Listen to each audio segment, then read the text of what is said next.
How do you know it's time to get out of the house cleaning business? That's a great question, and we're going to talk about that today. Hi there, I'm Angela Brown, and this is Ask a House Cleaner. This is a show where you get to ask a house cleaning question, and I get to help you find an answer. Now, today's show is brought to us by housecleaning360.com, which is a 360 view of the perfect home, and it's a place where we partner house cleaners with homeowners. So if you're thinking about getting out of the house cleaning business, and you have a whole bunch of customers, and you want to give them the next best customer, you can direct your customer base to housecleaning360.com to find their next set of house cleaners. All right, on to today's show, which is from a woman who's been in the house cleaning business for dozens of years. How many dozens, I'm not sure, but it sounds like a lot.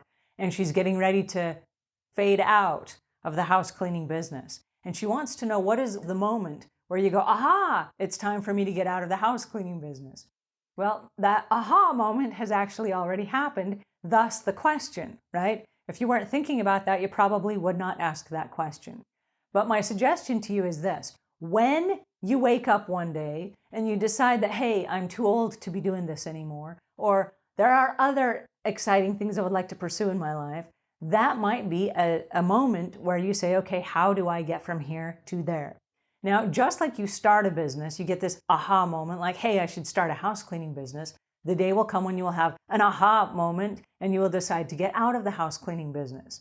Okay, just by the same token that you got in, now you have to get out. The rules and regulations are different.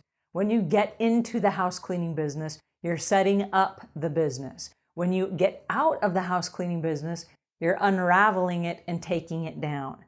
So you have a couple of options. You can either sell your business if it's worth anything, or you can pass on your accounts to other house cleaners, or you can just send your customers a letter and say, guys, I'm calling it quits, I'm out of here.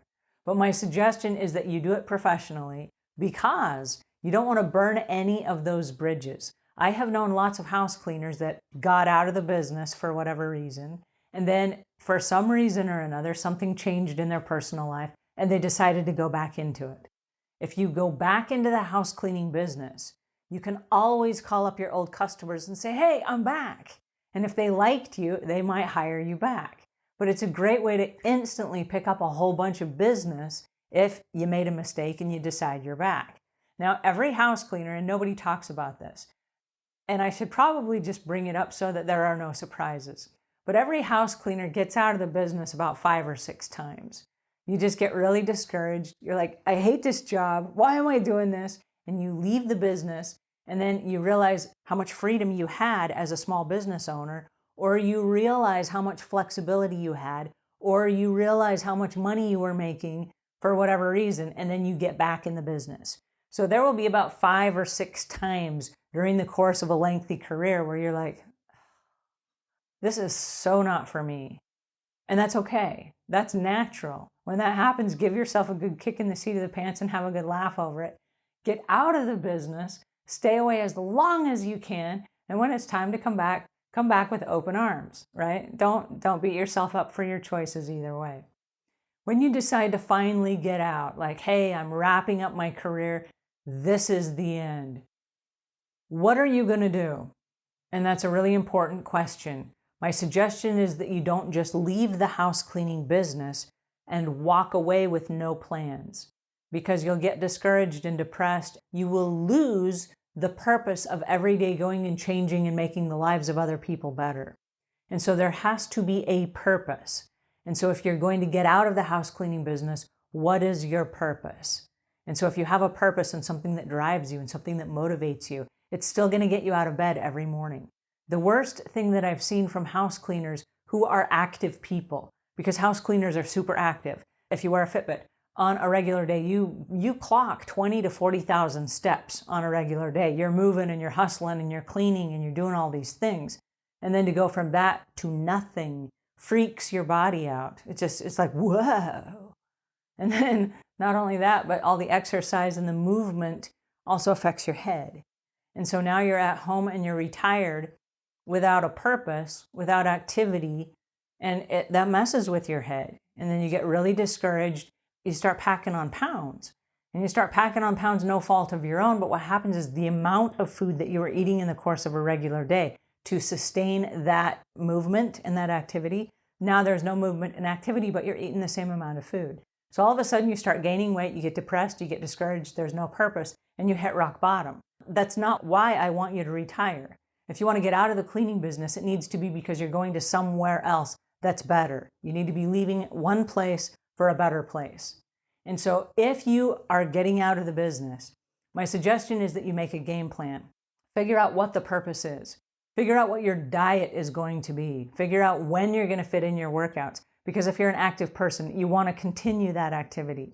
The next thing that I recommend is figure out a strategy to say goodbye to your customers. Because you worked in their homes, you've been intimate with these family, you know their children, you know their pets, you know their house, their neighbors, and all these things. To just disappear is weird, and you want to stay in touch. And so figure out a way that you can leave on good terms and say, hey, I'm getting out of the business. I'd love to keep you posted on what I'm up to. And then every once in a while, send them a note on Facebook, or send them a tweet, or send them an email. Just keep in touch, because you never know what's going to happen. And it's really important that we don't just abandon the people that have believed in us and were our cheerleaders, because you never know, as you go into your next whatever it is that has your purpose, they might have all the right connections to help you make that happen. And so if you just stay in touch with those people and you've already blessed their life, now maybe is a chance for them to bless yours. But you just want to stay in touch. So my suggestion is, when you wake up one day and you start thinking, it's time for me to get out of this business, sit down with a pad of paper or a notepad or a tablet or however you take notes, and start writing down what you would like to see happen next. And create a game plan, just like you did when you created your business. Create a game plan to get out of your business. Pick a day that you're going to wrap up. Have a party for yourself. Invite all your house cleaning people over. Send a letter and say, on this day, this will be your last cleaning. Whatever your decision is. But make it official, and then when you walk away. And walk away to your next job or your next part of your journey with the confidence of knowing that, hey, I gave this job everything I had. It was really fun. It was excellent. I made some awesome friends, and now I'm moving on. So enjoy what this provided you, but you will know. If you stay in the business longer than when you want to leave, your work will diminish and it will decline, and so will your attitude, and you'll start getting sloppy. So if you get this idea in your head that it's time for you to leave, it's probably time for you to leave. So start that in effect so that that can start to happen seamlessly, so that you can move from here onto the next element of your journey. Alrighty, that's my 2 cents for today. And until we meet again, leave the world a cleaner place than when you found it.